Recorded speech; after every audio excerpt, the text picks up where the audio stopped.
안녕하세요. 저희가 올해부터 첫 시간, 첫째 주에 복음의 말씀을 같이 나누는 시간들을 가져가고 있는데, 올해도 벌써 마지막 주가 됐습니다. 특히 올해는 진짜 빠르다는 느낌이 들어요. 다른 이제 분들에 따라서 아니면 또 삶에 따라서 조금씩 다르시겠지만, 제가 개인적으로는 올해가 왜 이렇게 빨리 지나갔나라는 생각이 너무나 많이 이렇게 듭니다. 예전에 그런 얘기 있잖아요. 20대는 20km로 가고, 30대는 30km로 가고, 제가 50대가 되니까 50km로 가서 빠르게 느껴지는지 모르지만, 올해가 진짜 빠르다라는 생각이 이렇게 들었습니다. 아무쪼록 저희들이 오늘 복음을 통해서 예수 그리스도 그분이 우리 가운데 베푸신 은혜, 또 하나님이 저희들에게 주신 은혜가 무엇인지를 또 다시 한번 나누는 시간들을 갖도록 하겠습니다. 오늘 저희 본문 말씀 같이 살펴보도록 하겠습니다. 마태복음 25장 14절부터 30절까지입니다. 한 절씩 같이 교독하도록 하겠습니다.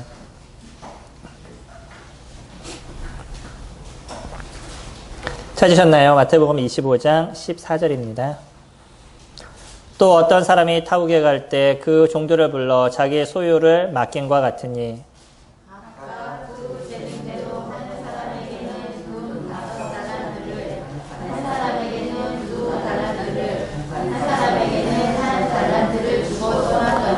다섯 달란트 받은 자는 바로 가서 그것으로 장사하여 또 다섯 달란트를 남기고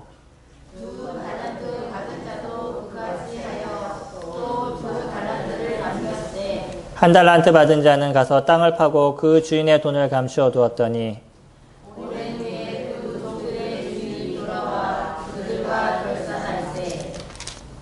다섯 달란트 받았던 자는 다섯 달란트를 더 가지고 와서 이르되 주인이여 내게 다섯 달란트를 주셨는데 보소서 내가 또 다섯 달란트를 남겼나이다.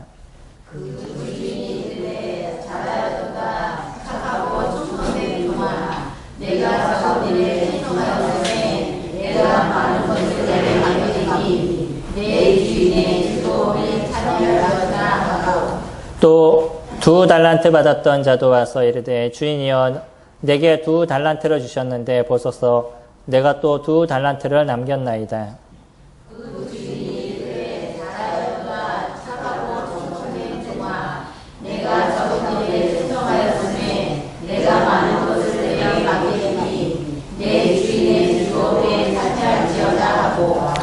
한 달란트 받았던 자는 와서 이르되 주인이여 당신은 굳은 사람이라 심지 않은 데서 거두고 해치지 않은 데서 모으는 줄을 내가 알았으므로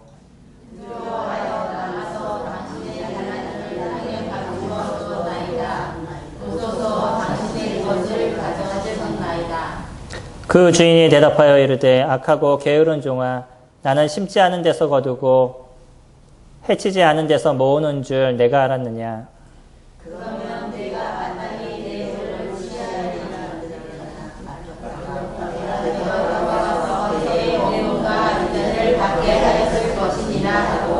그에게서 그 한 달란트를 빼앗아 10달란트 가진 자에게 주라.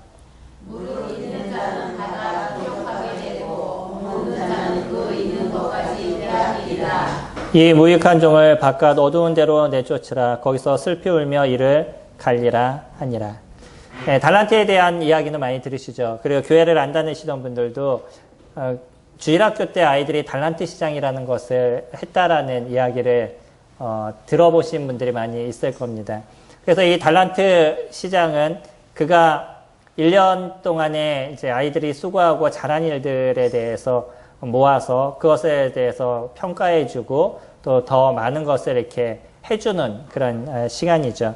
근데 어떤 면에 있어서 이 달란트 시장을 많은 사람들이 기독교인들에게 주어지는 무엇인가로 생각하는 경우가 없지 않아 있습니다. 근데 저희들이 오늘 말씀을 잘 보아야 될 필요가 있어요.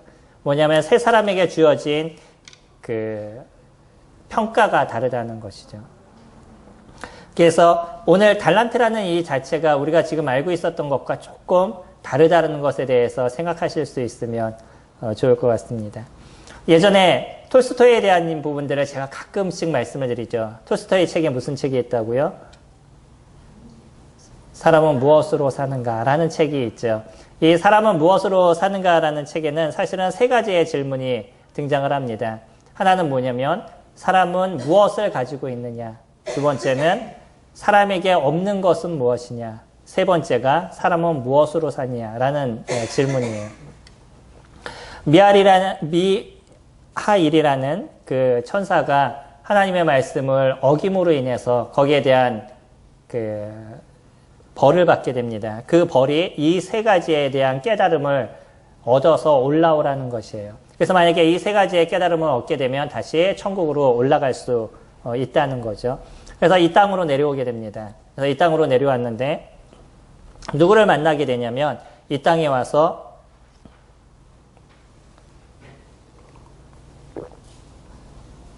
시몬이라는 그런 구두장이를 만나게 돼요. 근데 이분이 참 선한 분이에요.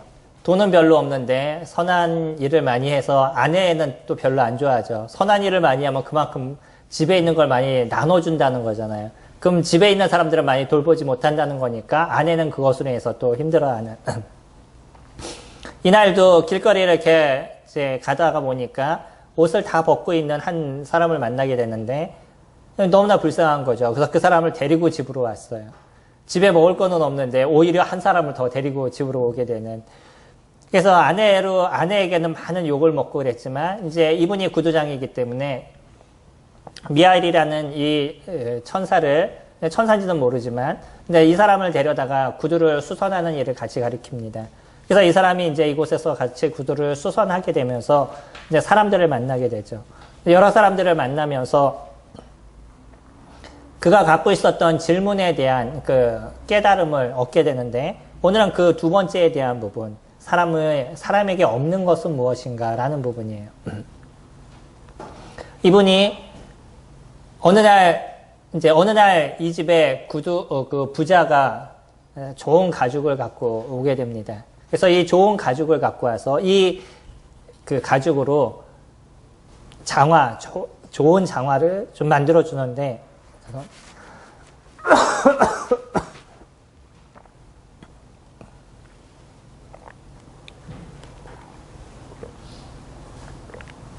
1년 동안 신어도 해지지 않고 튼튼한 그러한 그 장화를 만들어 달라고 이야기를 합니다. 근데 천사잖아요. 천사니까 사람에 대한 모습을 알고 있죠.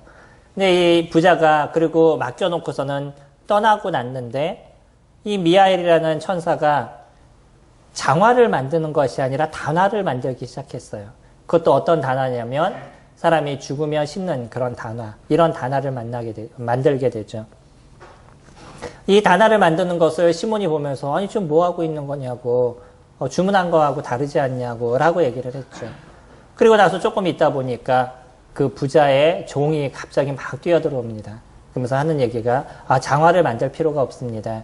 그 단화를 만들어 주세요. 주인이 돌아가셨습니다. 라고 얘기하는 거예요. 시몬은 깜짝 놀랐지만 그것을 통해서 이 천사가 알게 된 한 가지가 있었습니다. 뭐냐면 장화를 갖다 신고자 하는 그런 그 기대감, 좋은 가죽을 갖고 와서 장화를 만들어 달라고 얘기하는 이 부자는 그 장화를 신을 것에 대한 기대감에 그 부풀어 있는 그 기쁨이 그에게 있었다는 것이에요. 근데 이 사람은 조금 있다 생길 문제, 얼마 뒤에 생길 자기의 어떤 죽음에 대한 것을 모르고 있었던 거죠. 그렇기 때문에 지금 당장은 그것으로 무엇인가 새로운 것을 만들고 새로운 것을 가질 수 있다라는 그런 기쁨이 사람에게 있었다는 거죠. 이것이 사람이 갖고 있는 하나의 즐거움인데 그게 무엇이냐면 미래를 알 수 없다는 겁니다. 미래를 알 수 없기 때문에 오히려 오늘 하루를 즐겁게 보낼 수 있다는 거죠. 만약에 저희가 3일 뒤에 죽는다라고 얘기하시면 그것을 정확하게 안다 그러면 오늘 무엇을 하시겠어요? 공부를 하시겠어요? 절대 시험 공부 안 하실 겁니다. 그렇죠? 그 3일 동안 물론 뭐 슬픔도 있지만 어쨌든 즐겁게 놀 수는 무엇인가를 찾으려고 노력을 하겠죠. 우리는 미래를 모르기 때문에 오늘 내가 그냥 해야 될 그 무엇인가의 즐거움을 갖고 또 살아가는지도 모르겠어. 이거는 또 좋은 부분을 제가 이야기를 하고 있는 거죠. 근데 조금 더 잘 이야기를 한다 그러면 우리는 미래를 모르기 때문에 필요 없는 것에 더 많은 시간을 투자하는 인생을 살아가고 있다는 것이에요. 미래를 모르는 것이 우리에게 있어서 좋은 것은 결국 아닐 겁니다. 왜냐하면 미래를 정확하게 알게 된다면 어쩌면 그것이 불행이 될 수도 있겠지만 그러나 미래를 정확하게 안다 그러면 그 미래를 준비할 수 있는 힘이 저희들에게 있는 거죠. 왜 크리스찬들이 갖고 있는 은혜가 저희들에게 있냐면 왜 기독교를 다니는 그래서 하나님을 아는 사람들의 그 마음이 다른 사람과 다르다라고 이야기하냐면 그 사람들은 미래를 알기 때문인 거예요. 최소 우리가 내일 무슨 일이 있는지 아니면 내가 5분 뒤에 무슨 일이 있는지 이것은 모른다 할지라도 무엇을 알고 있냐면 내 마지막, 이 삶의 마지막이 무엇인지에 대해선 기독교인들은 그것을 알고 있습니다. 그러다 보니까 그 삶의 마지막을 알다 보니까 오늘 무엇을 위해서 살아가야 될지가 결정이 되는 거죠. 아까 말씀드린 것처럼 내가 3일 뒤에 죽어요. 그럼 오늘 무엇을 하시겠냐는 거예요. 시험 공부를 하시겠어요? 아니면 운전면허를 따기 위해서 노력하시겠어요? 무엇을 하시겠어요? 삶의 목적이 달라지죠. 방향이 달라지는 거죠. 마찬가지로 우리의 미래를 정확하게 알게 되면 그 마지막에 어떤 것인 것을 내가 정확하게 알게 되면 오늘 우리가 무엇을 위해서 살아가는지에 대한 삶의 방향이 저희들에게 결정이 되어진다는 거예요. 그렇기 때문에 성경은요, 우리에게 바르게 얘기해 주는 것이 있습니다. 인생의 마지막은 하나님께서 우리를 판단하실 그때가 저희들에게 놓여져 있다는 거예요. 인생은 누구든지 그들이 살아갔던 삶의 모습에 있어서 그 마지막에 대한 부분을 하나님께서 판단하게 되실 겁니다. 이게 우리가 이 땅을 살아가는 삶 속에서 만들어져 나가는 것이에요. 그러니까 내가 지금 무엇을 하고 내 인생에 무엇을 위해서 살아갔는지에 따라서 마지막에 그것에 대한 평가를 받는 시간들을 모든 사람들이 가지게 될 거라는 겁니다. 한번 생각해 보셔요. 이 세상을 살아가는 많은 사람들이 있는데 이 살아가는 사람들에게 모두가 공평하게 인생을 살아간다 그러면 그것이 얼마나 어려움이 되겠어요.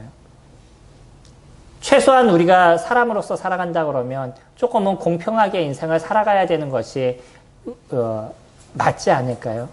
모든 사람들에게는 하나님께서 주신 공평한 것이 있습니다. 이게 하나님이 우리에게 주신 은혜인 것이에요. 그거는 남녀노소 아무나 차이가 없이 모두에게 공평하게 주어진 것이죠. 그 공평한 것이 우리가 무엇인지를 알게 되면 하나님의 은혜를 저희들이 누릴 수 있는 시간들을 가지실 수가 있습니다. 오늘 말씀에서 보시면요. 14절에 한 비유에 대해서 예수님께서 이야기를 하십니다. 이것이 인생에 대한 것을 이야기를 해주고 있는 거예요. 사람이 살아가고 있는 삶의 어떤 한 단면에 대한 부분들, 어쩌면 또 정확하게 얘기하면 인생이 살아가고 있는 데 있어서 가장 중요한 그 인생의 길에 대한 것을 저희들에게 이야기를 해주시는데 14절 보면 또 어떤 사람이 타국에 갈 때 그 종들을 불러 자기 소유를 맡긴과 같으니 각각 그 재능대로 한 사람에게는 금 5, 한 사람에게는 2달란트, 한 사람에게는 1달란트를 주었다라고 이야기를 합니다. 이 주인이 왜 그랬는지 모르겠어요. 근데 그것을 나누어주고 간 거라고 얘기하면서 이거는 인생을 살아가는 사람들에게 주어지는 하나의 미션을 우리에게 부여해주고 있다라고 이야기합니다. 사람이 인생을 살아가요. 모든 사람들이 인생을 살아가면서 자기의 인생을 어떻게 잘 살아갈 것인가 노력하면서 살아가죠. 그러면서 무엇을 하시냐면 공부를 하시고 무엇인가를 배우고 알아가는 시간들을 가지시잖아요. 이게 동물과 사람의 차이입니다. 동물들은요. 태어나서 무엇인가를 배우려고 노력하면서 살아가지는 않아요. 그냥 그들이 그 생리에 따라서 인생을 살아가고 있는 거죠. 그리고 그들이 갖고 있는 어떤 그 신체적인 능력에 따라서만 그냥 인생을 살아가고 먹고 마시고 자는 것. 그것이 그들에 있어서 전부의 인생을 살아가죠. 인간은요. 무엇인가를 습득하는 삶을 살아간다는 거예요. 그것을 습득하는 이유가 무엇이냐면 습득함으로 인해서 내 인생의 무엇인가가 조금 더 편해지기 때문인 거죠. 저희 누님이 예전에 그런 얘기를 했습니다. 한 번은 지하철을 타러 갔는데 카드를 안 가져갔대요. 신용카드를 안 가져가서 지하철을 타려고 딱 내려갔는데 무엇을 어떻게 해야 되는지 아무것도 기억이 안 난다는 거예요. 돈을 넣고서는 표를 뽑아야 되는데 어떻게 넣고 어떻게 뽑아야 되는지에 대해서 잘 모르겠다는 거예요. 송년님들 아시나요? 정확하게 아셔요? 저도 지금 가면 모릅니다. 왜 모를까요? 안 타서. 저는 대부분 차를 갖고 다니잖아요. 저희 누님도 대부분 차를 갖고 다녔습니다. 그러다가 지하철을 타게 되면 그냥 신용카드를 들고 가서 찍으면 됐는데 이거를 안 가져가니까 어떻게 해야 될지 모르는 거예요. 오히려 꼬마애가 지나가다 이상하게 이렇게 쳐다보다가 와서 얼마 넣으시고요. 뽑으셔서 이렇게 하시면 돼요. 라고 가르쳐줬대요. 그리고 나서 애가 가다가 다시 와서 하던 얘기. 나중에 나가시면요. 다시 집어넣으면 50원 다시 나와요. 그것까지 알려줬다 그러더라고요. 그러니까 지금은 우리가 무엇인가를 하는데, 살아가는 데 있어서 계속적으로 습득을 하면서 인생을 살아가지 않으면 살기가 좀 더 어려워지는 시대예요. 무엇인가 많이 우리가 누릴 수 있는 게 많아졌습니다. 그럼에도 불구하고 또 무엇이 많아지냐면 그만큼 많은 것을 알아야 돼요.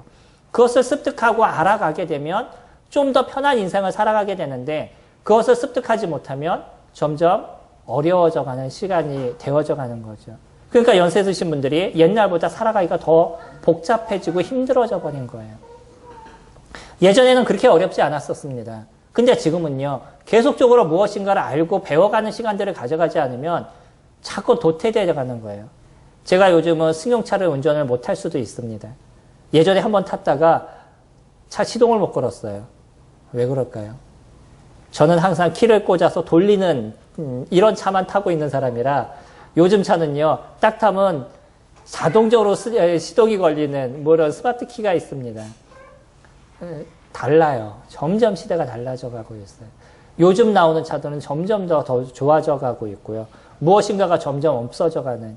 이번에 핸드폰 나온 것 중에 새롭게 나온 핸드폰에 그 이어폰이 없는 거 아시나요?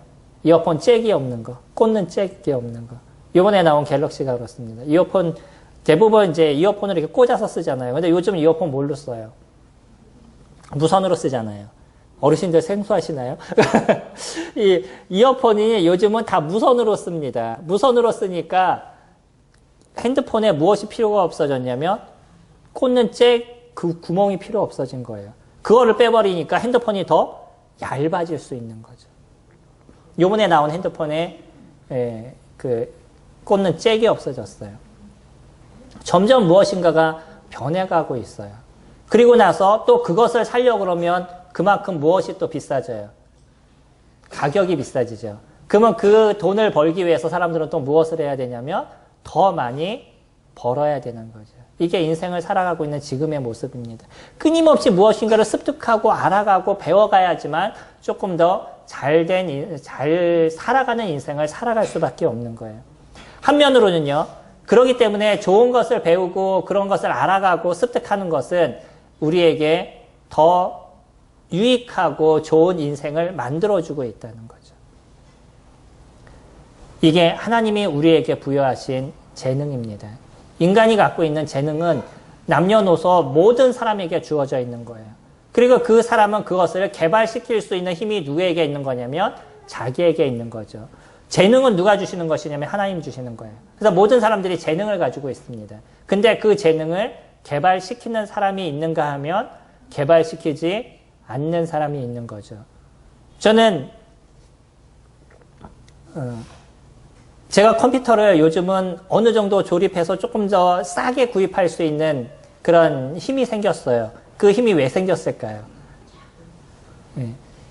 그 컴퓨터가 망가지면 맡기면 돈 들어가잖아요. 그럼 개인적으로 자꾸 고치다 보니까 이제는 어느 정도 컴퓨터를 고칠 수 있는 또 그냥 조금 그 돈을 다 주고 사지 않아도 부품만 이렇게 사가지고 조립해서 쓸 수 있는 그런 힘이 어느 정도 생긴 거예요. 그러니까 금액대가 몇십만 원이 뚝 떨어져 버리는 거죠.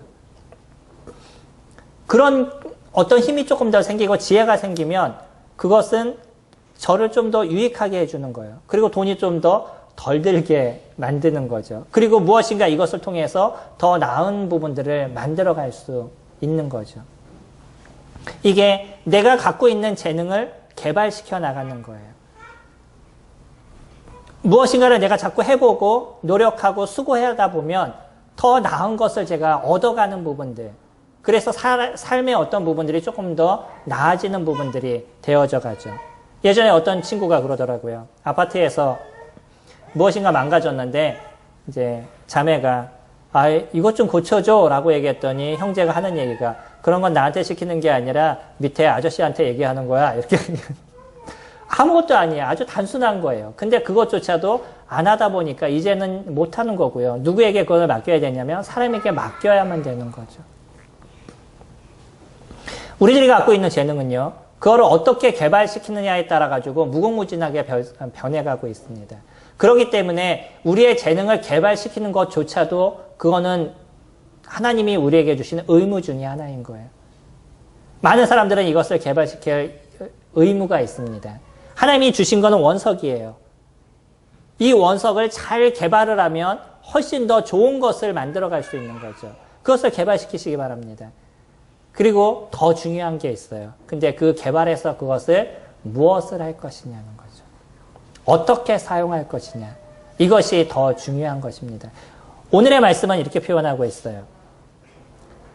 각각 그 재능대로라고 이야기를 하죠. 그래서 어떤 사람은 그 재능을 개발시켜서 더 큰 것을 갖고 있는 사람한테는 더 많은 것으로 맡겼습니다. 금 5달란트를 맡겼어요. 요즘 금값이 얼마죠?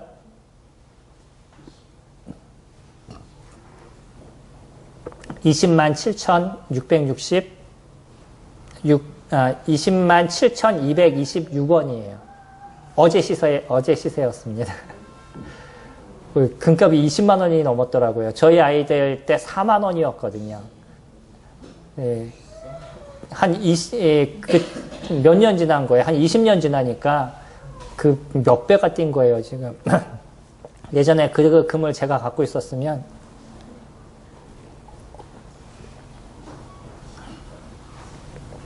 그때 당시 모은 걸 제가 100여만 원에 팔았었는데 지금 몇 배가 됐을까요? 금 모으기 한다 그래가지고서는 안 팔 수 없어서 팔았는데 지금 생각하면 조금 아깝지만 뭐 그래도 잘했다라고 생각이 됩니다. 근데 이 달란트는요. 1달란트는 그람수로 제가 계산을 해보니까 한 달란트가 얼마냐면 지금 시세로 18억 8천만 원이에요. 그러면 2달란트는요. 37억 5천만 원. 5달란트는 94억이에요. 현재 시세로 얘기하면. 달란트가 그렇게 큽니다. 이거를 당시로 얘기한다 그러면 데나리온이 하루 품값이죠. 그게 6,000데나리온을 보통 한 달란트라고 이야기를 하죠. 그러니까 시세는 조금 완전히 다를 수밖에 없습니다. 그때 시세와 지금 시세를 나눈다는 게 좀 쉽지 않은데 지금의 금값으로 따져보니까 5달란트가 94억이나 하더라고요. 이 주인은 그것을 맡겼습니다. 그 사람에게. 왜 이것을 맡겼을까요? 그 사람이 그만큼의 돈을 갖고 그것을 위해서 잘 사용할 수 있는 사람이라고 생각했으니까 그 돈을 맡겼겠죠. 우리는요, 우리 모두에게 갖고 있는 이 재능을 개발시킬 수 있는 힘이 저희들에게 있고요. 그리고 그것을 통해서 더 많은 것을 이루도록 주님이 저희들에게 부여를 해주시고 계시는 거예요. 어떤 것이든지 내가 갖고 있는 재능을 잘 개발시키시기 바랍니다.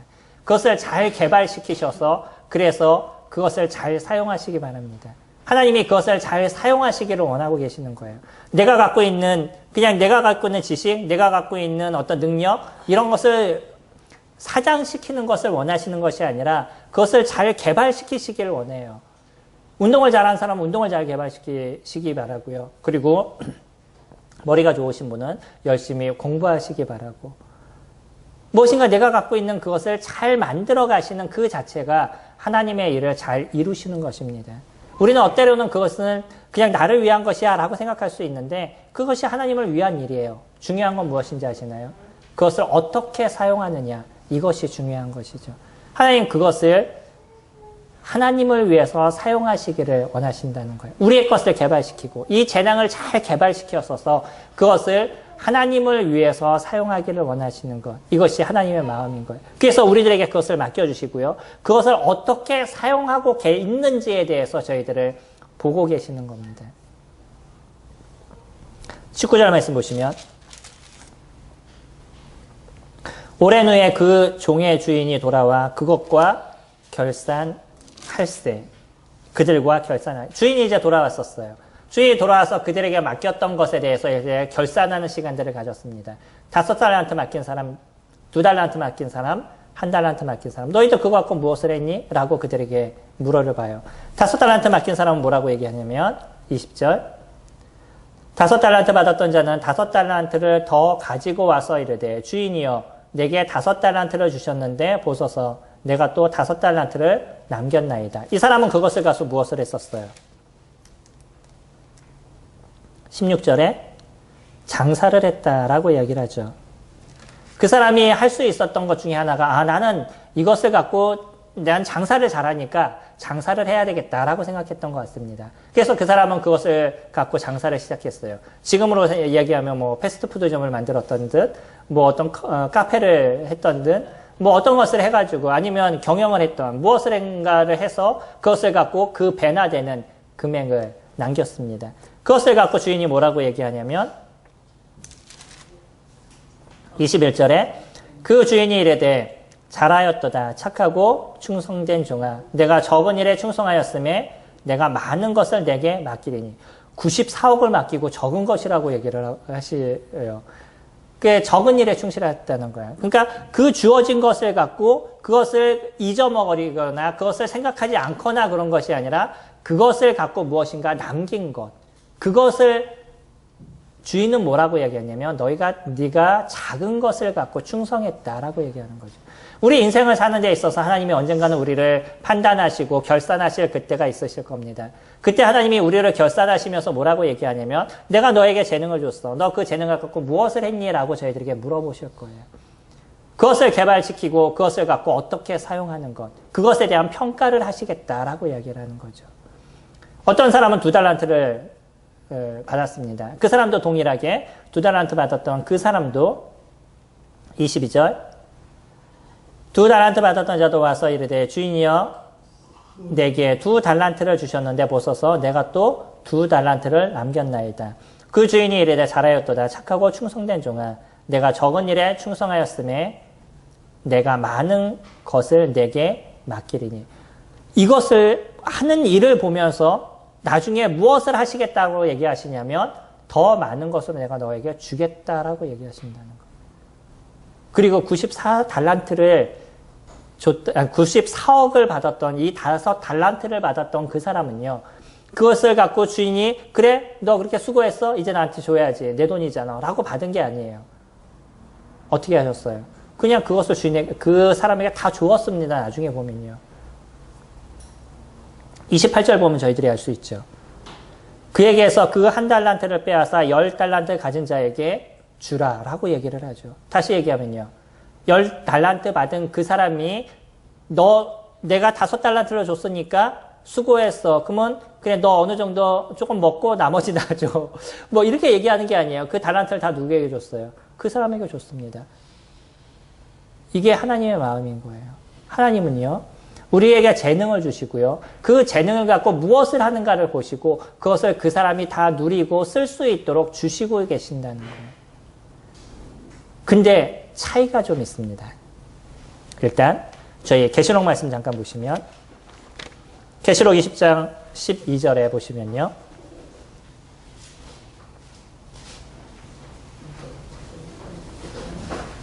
신약 420페이지입니다. 계시록 20장 12절 보시면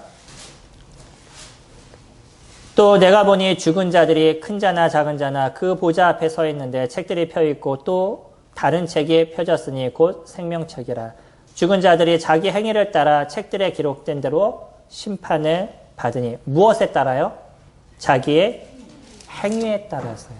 그 사람이 이 땅에서 어떤 행위를 갖고 살아갔느냐. 하나님이 주신 그 재능을 가지고서는 어떻게 살아갔느냐에 따라서 거기에 대한 판단, 심판을 받는 때가 있다라고 얘기합니다. 이것이 하나님이 우리에게 보여주시고 계신 미래에 대한 그림인 거예요. 많은 사람들은 미래를 모른다라고 얘기하고요. 죽음은 끝이라고 얘기를 합니다. 그래서 죽음은 끝이기 때문에 내가 원하는 인생을 그냥 살고 그냥 그렇게 죽으면 그만이지라고 얘기를 해요. 그럼 우리와 동물과 무슨 차이가 있어요? 인간과 동물은 분명한 차이가 있습니다. 동물은 먹고 마시는 것이 그들의 인생의 전부라고 얘기하면 사람은 무엇인가 갖고 있는 재능을 갖고 그 재능을 잘 개발하고 쓸 수 있는 그런 힘이 저희들에게 있는 것이에요. 그리고 동물들은 죽으면서 끝나기 때문에 그들이 죽음으로 모든 것이 소멸되고 마는 것이지만 사람은요, 그 주어진 재능에 대해서 하나님께서 판단하고 심판하실 그때가 저희들에게 있다라고 얘기합니다. 그것을 행위라고 얘기를 해요. 우리가 갖고 있는 재능을 얼마만큼 크게 만들어서 그것을 갖고 어떻게 사용하느냐, 이것이 우리들의 삶의 행위인 것이죠. 그것을 조금 더 어렵게 얘기를 한다 그러면 심판이다라고 얘기해요. 판단하는 거죠. 하나님은 그때가 있을 거라고 얘기합니다. 지금 보고 있는 우리 마태복음 26장에서도 여기도 얘기를 해주고 있죠. 그가 돌아와서 무엇을 하냐면 그들이 맡겨진 것에 대해서 그 행위에 대한 심판, 판단을 해주고 있는 거예요. 그가 그것을 갖고 무엇을 했냐는 것이죠. 거기에 대한 이야기를 하고 있습니다. 얼마 전에 잡혔던 화성 연쇄 살인범, 화성에선 지금 난리가 났어요. 화성이라는 얘기를 제발 좀 빼달라라고. 사람들이 화성으로 이사가기가 싫어하고 또 무엇이 떨어져요? 아파트 값이 떨어지죠. 그러니까 화성이라는 얘기를 제발 좀 빼달라라고 얘기를 하시는데, 그쵸? 그분들에게 있어서는 이것이 어려움이 되시겠죠. 어쨌든 이 이춘재라는 분이 자신이 고백한 것만 의해도 원래는 살인사건이 10건인가 됐었는데 자기가 고백한 게 14건이라고 얘기를 하고 있죠. 이 사람은요, 그 사람이 갖고 있는 재능을 갖고 무엇을 위해서 쓴 거예요? 살인을 죽이는 데서 쓴 겁니다. 하나님은 그에게 재능을 이렇게 쓰라고 주지 않았겠죠. 근데 이 사람은 그 재능을 갖고 거기에다 사용한 거예요. 어떻게 하면 사람을 죽이고 그리고 어떻게 하면 걸리지 않을까에 대한 특별한 재능이 이 사람에게 있었습니다. 그거는 그 시대이기 때문에 가능한지도 모르겠어요. 왜냐하면 지금의 시대에는 너무나 많은 이 과학이 발달되어 있다 보니까 그 과학적인 것으로 도망가지 못하게 웬만한 사람들은 다 잡히는 그런 시대를 저희가 지금 살아가고 있지만, 그때 당시에서는 DNA 검사라든지 뭐 이런 것이 불가능했던 시대잖아요. 그러다 보니까 이렇게 오랫동안 사람을 죽일 수 있었던 부분들도 있었겠죠. 아주 철저하게 자기를 가리는 부분들을 갖다 보니까 그 많은 사람들을 자기의 욕망을 채우기 위해서 사람을 죽이고, 그 어린아이부터 시작해서 나이 든 분까지 많은 사람을 죽인 게 이 이춘재라는 사람입니다. 근데 이거는 비단 이 사람뿐만이 아니에요. 우리 과거의 문제를 살펴보면요, 어떤 사람은 젊어지기 위해서 젊은 여인들을 죽여서 그 피로 갖고 목욕을 했던, 현실적으로 있었던 일입니다. 뭐 이런 사람들도 있었고요. 별 사람들이 다 존재를 하고 있습니다. 그럼 이 사람들은 하나님 주신 재능을 무엇을 위해서 쓰는 거예요? 사람을 죽이고 오직 자기의 유익과 유의를 위해서 그들의 인생을 사용하고 있는 거죠. 여기서 우리가 잘 고민해야 될 것이 있습니다. 만약에 이와 같은 인생을 사는 사람들이 모두 다 죽음으로 똑같아진다면 이건 불공평한 인생이 아닐까요? 아까 제가 말씀을 드릴 때 사람은 최소한 공평해야 되지 않겠습니까? 라고 말씀을 드렸어요. 우리가 인생을 그렇게 살아가고 사람이라면 무엇인가 좀 달라야 되는 존재인데, 근데 모두가 불공평하게 살아간다 그러면 억울하잖아요.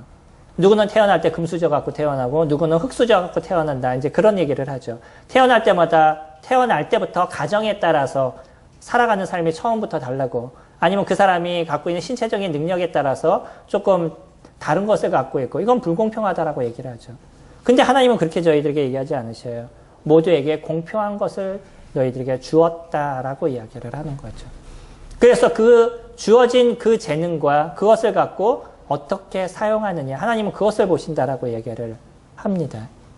그래서 마지막에 무엇을 하시는 거냐면, 그 사람이 살아갔던 삶에 대한 평가를, 다른 사람들은, 인간들은 그것을 불공평하게 만들어가지만 하나님은 그것을 공평하게 이뤄 가시는 거예요. 이런 사람이 죽음으로 우리도 죽어요. 그런 사람들도 죽어요. 근데 그것으로 모든 게 그냥 다 끝난다라고 얘기하면 너무나 억울하잖아요. 어떤 사람은 죄송하지만 만수로 아들로 태어나서 태어나서부터 그 궁전에서 살고, 뭐 엄청난 돈을 갖고 자기가 먹고 마시고 그렇게 살고, 어떤 사람은 태어나서부터 먹는 것 자체도 고민하면서 인생을 살아가고, 그렇게 인생을 살다 똑같이 죽어서 끝나버린다 그러면 너무나 불공평한 인생이 아니겠어요? 하나님은 저희들을 공평하게 만드셨습니다. 모든 사람에게 그 마지막에 똑같은 판단으로, 똑같은 심판 안에서 우리를 심판하시게 될 거예요. 우리의 행위에 대한 부분을 주님께서, 하나님께서 나중에 판단하시는 그때가 저희들에게 있을 것입니다.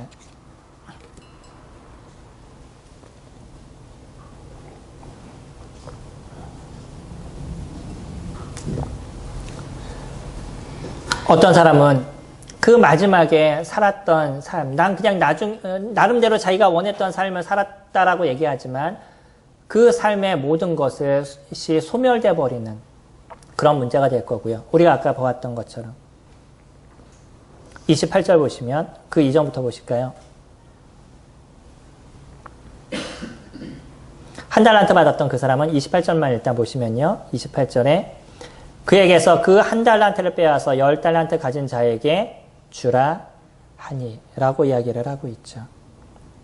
그 한 달란트 받았던 사람은요. 그것을 갖고 아무것도 하지 않았습니다. 그냥 숨겨놨어요. 근데 이 주인은요. 그것을 빼앗아서 누구에게 주냐면 10달란트 가진 사람에게 주라라고 얘기를 하죠. 자기가 갖고 있는 재능을 갖고 아무것도 하지 않았습니다. 그거에 대한 관심을 두지도 않았어요. 그런 사람에게 그 사람의 행위를 보시겠다라고 얘기하죠. 우리가 생각하는 행위와 하나님이 보시는 행위가 좀 다르다라는 것을 저희가 느낄 수 있죠. 하나님이 보시는 행위는 그것을 갖고 무엇을 했느냐, 또 그것에 하는 행위에 대한 중심이 무엇이냐, 하나님은 그것을 보시겠다는 거예요. 이 생활을 살아가는 많은 사람들이 자기가 갖고 있는 재능을 갖고 여러 가지 일들을 이뤄가고 있습니다. 그리고 그 재능을 갖고 무엇인가를 남기는 삶을 살아가고 있습니다. 이거는 모두에게 주어진 동등된 인생을 살아가고 있는 것이에요.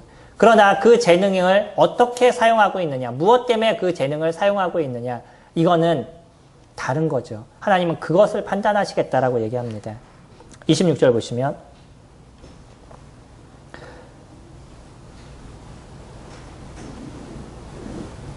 24절부터 보시면요. 한 달란트 받았던 자가 와서 이르되 주인이여 당신은 굳은 사람이라 심지 않은 데서 거두고 해치지 않은 데서 모으는 줄을 내가 알았으므로 두려워하여 나가서 당신의 달란트를 땅에 감추어 두었나이다. 보소서 당신의 것을 가지셨나이다. 그 주인이 대답하여 이르되 악하고 게으른 종아 나는 심지 않은 데서 거두고 해치지 않은 데서 모으는 줄 내가 알았느냐. 그러면 내가 마땅히 내 돈을 추리하는 자에게나 맡겼다가 내가 돌아와서 내 원금과 이자를 받게 하였을 것이니라 하고 그에게서 그 한 달란트를 빼앗아 10달란트 가진 자에게 주라 라고 얘기를 하죠. 무엇이죠? 그 사람이 그 재능을 어떻게 사용하는지에 대한 것을 본다 그러면요. 그가 어떠한 마음을 갖고 인생을 살아가는 사람인지에 대해서 알 수 있다는 거예요. 그는 그 주인에 대해서 어떻게 생각하고 있었어요? 주인은 못된 사람이다. 그래서 자기는 수고하지 않고 아무것도 하지 않으면서 무엇인가 맡겨놓고 그것으로 인해서 더 많은 것을 받으려고 하는 그런 나쁜 사람이다. 그러니까 이 사람에 대해서 내가 조심해야 되기 때문에 아싸리 이 돈을 잊어버리면 내가 죽을 수도 있으니까 이것을 그냥 숨겨놔야 되겠다라고 생각한다. 이거는 무엇을 얘기하냐면 세상을 사는 많은 사람들이 그냥 자기가 갖고 있는 재능을 갖고 오직 자기를 위해서 쓰고 있는 그런 인생에 대한 사람들을 이야기를 하고 있습니다. 모두에게 공평하게 재능을 주었어요. 그리고 그 재능을 개발시킬 수 있는 능력도 하나님이 저희들에게 주었습니다. 근데 그 재능을 갖고 사람들은 오직 자기의 먹고 마시고 즐기는 인생을 살아가는 데 모든 것을 투자를 해요. 어떤 사람은 아까 얘기했던 이춘재라는 그런 사람은 그 하나님이 주신 재능을 갖고 사람을 죽이고 자기의 욕망을 채우는 데 있어서 그 재능을 사용했고요.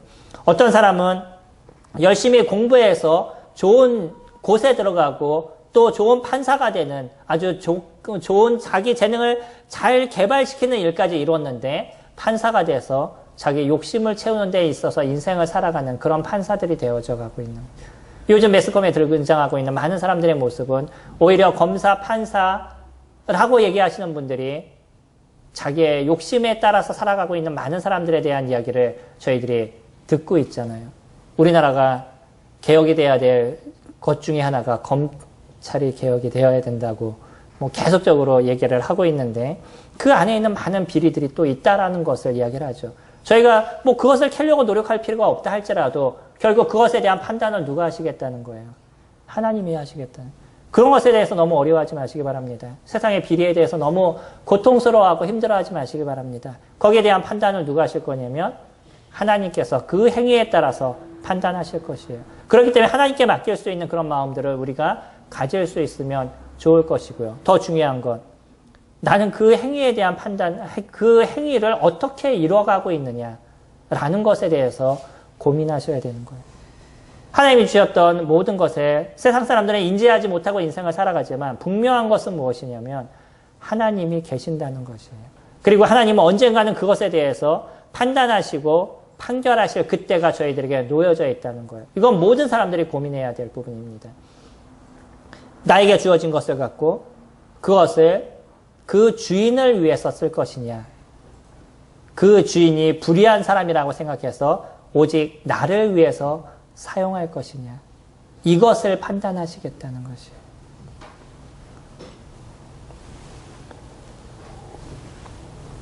조금 더 이거하고 비슷한, 똑같은 얘기는 아니겠지만 조금 더 비슷한 이야기가 누가복음에 등장하는데 여기에선 더 정확하게 저희들에게 표현해 줍니다. 누가복음 19장 말씀 보시면, 여기에 잠깐 손을 놓으시고 누가복음 19장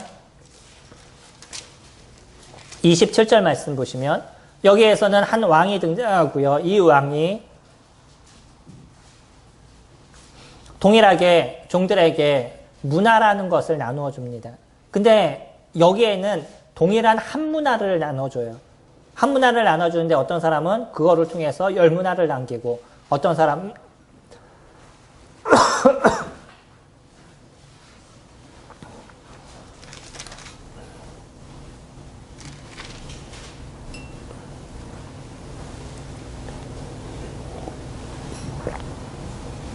죄송합니다. 제가 겨울이 되니까 점점 목이 안 좋아져서. 27절 말씀 보시면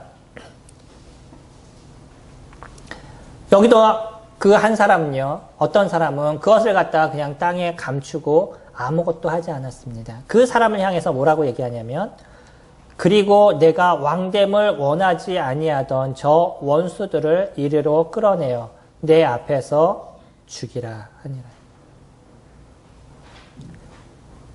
그 돈을 감췄어요. 그 아무것도 하지 않았어요. 그 사람을 향해서 뭐라고 얘기하냐면, 왜 그냥 돈을 감췄니? 이렇게 얘기하는 것이 아니라 네가 갖고 있는 그 마음의 중심이 무엇이었냐면, 내가 왕권을 받으러 갔다 다시 온다라고 얘기했는데 너는 내가 왕 되는 것에 대해서 원하지 않았던 거야 라고 얘기한다는 거예요.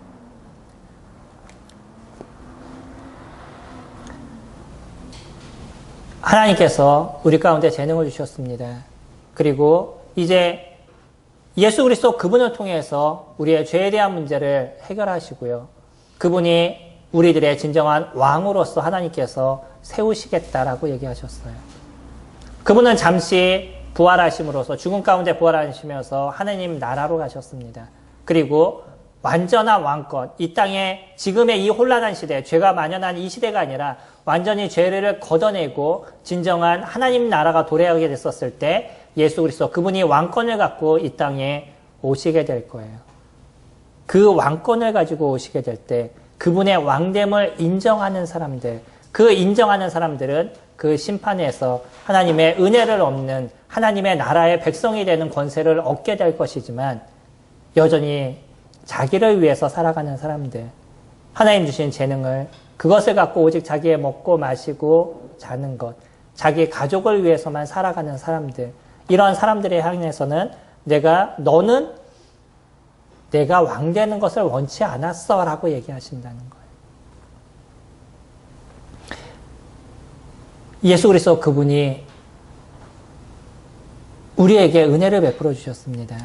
세상의 많은 신들은 네가 나를 먼저 섬겨. 그럼 내가 너에게 은혜를 베풀게. 네가 나에게 돈을 줘. 그럼 내가 너에게 건강을 좀 도와줄게. 라고 얘기한다면 예수 그리스도 그분은요. 내가 먼저 너희를 위해서 목숨을 버릴게. 그러면 너희는 나를 인정해줘. 라고 얘기하신다는 거예요. 그분은 십자가에서 우리들의 죄에 대한 문제를 해결하셨습니다. 그리고 내 이 죽음을 통해서 내가 너희들을 얼마나 사랑하는지에 대해서 내가 다 보여줬어. 근데 내가 너희들의 왕이야. 너희들이 나를 인정해 줄래? 라고 얘기하십니다.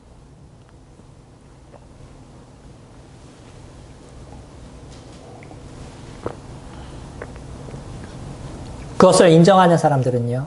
그래서 그분이 우리들의 왕이심을 인정하는 사람들, 나에게 베푸신 그 은혜에 감사하고 십자가에서 죽으신 그분의 사랑에 대해서 너무나 감사하고 이 죄로 인해서 지옥으로 갈 만한 우리들의 존재들을 거기서부터 건지시고 하나님의 나라로 이끄심에 대한 그 놀라운 사랑이 너무나 감사한 사람들은 나에게 베푸신 그 재능을 그 왕을 위해서 쓰는 인생을 살아가게 되는 것이죠. 많은 주님을 믿었던 참된 구원의 은혜를 받았다라고 얘기하는 사람들, 진정한 신앙이 있다라고 생각하는 그 사람들은요. 하나님이 우리에게 주신 재능을 개발시키는데 그들의 인생을 사용합니다. 그리고 그 개발된 인생을 갖고 하나님을 위해서 쓰는 그런 삶을 살아가요. 어떤 사람은 판사가 돼서 많은 사람들에게 있어서 공평한 판단을 이루기 위해서 그 재능을 사용하기도 하고요. 어떤 사람은 변호사가 돼서 진정으로 억울한 사람들을 돕는, 이번에 이춘재 사건 아시잖아요. 거기에서 얼마나 많은 사람들이 죄도 없는데 감옥에 가서 옥살이를 했었어요. 그러니까 이런 사람들을 위해서 그 사람들을 변호하는 그런 인생을 살아갑니다. 어떤 사람들은 운동선수가 돼서 그 여러 가지 그 좋은 결과를 드러내고 이것을 도우신 것이 하나님이십니다. 라고 고백하는 그 많은 사람들 앞에서 예수 그리스도 그분을 드러내는 그런 인생을 살아가고요. 어떤 사람들은 사업을 해서 주어진 그 물질을 갖고 하나님을 위해서 쓰는데 그 돈을 사용하는 그런 일들을 이뤄가게 되는 거죠. 이게 그 왕됨을 인정한 사람들이 살아가는 삶의 모습입니다. 많은 사람들이 거의 교회를 다녀요. 그래야 교회를 다닌다고 그 사람이 예수 그리스도 그분을 진정으로 왕권으로 인정하는 삶을 살아가고 있다라고 얘기하지 않습니다. 그들의 입술을 통해서 예수님이 내 죄를 위해서 십자가에 돌아가셨어요 라고 얘기한다 할지라도 그의 삶은 여전히 무엇을 먹을까, 무엇을 입을까, 나를 위해서 무엇을 채울까라고 그의 인생을 살아가고 있어요. 왕이 무엇이라고 얘기할까요? 왕이 나중에 오셨을 때 그래 너는 언제나 그런 얘기를 했었지. 그러니까 너는 나를 위해서 산 거야 라고 얘기하시겠어요. 여전히 악한 종아라고 얘기하시겠어요. 교회를 다니시는 것이 전부가 아닙니다. 입술로 예수님이 내 죄를 위해서 돌아가셨어요 라고 얘기하는 것이 그것이 전부가 아니에요. 내 중심에 예수 그리스도가 진정한 나의 왕이시고 내가 그에 맞는 삶, 나에게 주신 그 재능을 예수 그리스도 그분을 위해서 사용하고 있는지 주님은 그것에 대한 판단을 저희들에게 하시겠다라고 얘기하십니다. 그래서 우리가 이 땅 가운데에서 수고했던 그 모든 것뿐만 아니라 더 많은 것을 저희들에게 주시겠다라고 얘기해요. 문화를 얘기할 때는 뭐라고 얘기하시냐면 아까 보셨던 누가복음에서는 10문화를 남긴 사람에게 내가 너에게 10고을을 다스릴 그런 권한을 너에게 주겠다라고 얘기하죠. 그 수고한 것, 그것보다 더 변화되는 더 많은 것을 저희들에게 주시겠다라고 얘기합니다. 우리는 그것을 알기 때문에 예수 그리스도의 왕됨을 인정한 사람들은 그것이 어떤 것인지를 저희들이 정확하게 알기 때문에 또 그것이 얼마나 소중하고 귀한 것임을 저희들이 알기 때문에 그리스도 그분이 우리에게 있어서 어떤 존재인지에 대해서 저희가 정확하게 알기 때문에 그분을 위해서 살아가고 그분을 섬기는 인생을 살아가는데 주저하지 않는 그런 인생을 저희들이 살아가고 있는 거죠. 우리 스스로의 재능을 한번 생각해 보시기 바랍니다. 그리고 내가 갖고 있는 재능을 지금 얼마만큼 개발시키고 있는지, 그리고 더 중요한 것, 그 재능을 나는 지금 어떻게 사용하고 있는지, 그 재능을 내가 사용하는 모습을 보게 되면 지금 내가 어떤 존재인지에 대해서 정확하게 드러나는 그런 모습이 되어져 갈 것입니다. 하나님은 오늘도 우리들을 기다리고 계십니다. 내가 갖고 있는 이 재능을 왕 대신 그분을 인정하고 그분을 위해서 사용할 것인지, 아니면 그분의 왕됨을 인정하지 않고 여전히 내가 왕으로서 내가 원하는 인생을 살아가고 있는지. 주님은요, 하나님의 책에 우리들의 모습이 온전하게 기록되기를 원하고 있습니다. 여기 계신 모든 분들의 그 마음 가운데 그분의 왕되심을 인정하시는 모든 분들이 되시길 소망합니다. 기도하겠습니다.